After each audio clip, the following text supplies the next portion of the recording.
Mga senador, bumuelta na. Mga senador, bumuelta sa Kamara sa issue ng 200 wage hike bill. Ang detalye ng balita mula kay Kamar Troy Gomez. Troy.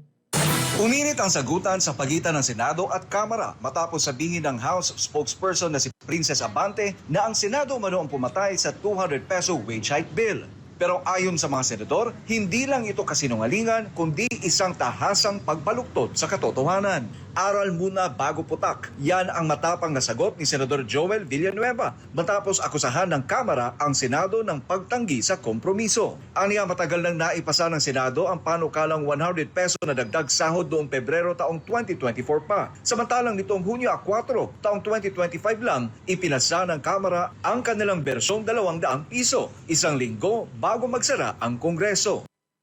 Police si Senate President Chis Escudero. Tinawag niyang classic case of passing the buck ang ginawang pagturo ng sisi ng Kamara. Gate pa ni Escudero, kung talagang seryoso ang Kamara na aprubahan ang panukala, sapat na ang simpleng motion sa plenaryo para tanggapin ang bersyon ng Senado. Para naman kay dating Senate President Mig Zubiri, malinaw ang layunin ng Senado at ito ay ang makapagpasa ng mga panukalang makatarungan at praktikal para sa mga manggagawa. Pero tila hindi iyon ang layunin ng Kamara.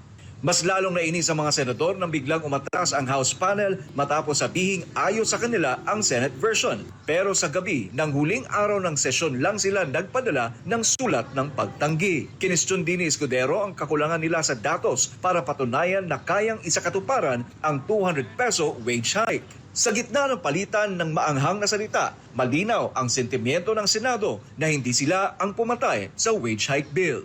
Para sa Diyos at sa Pilipinas kung mahal, Troy Gomez nag-uulat, SMNI News. Sunshine.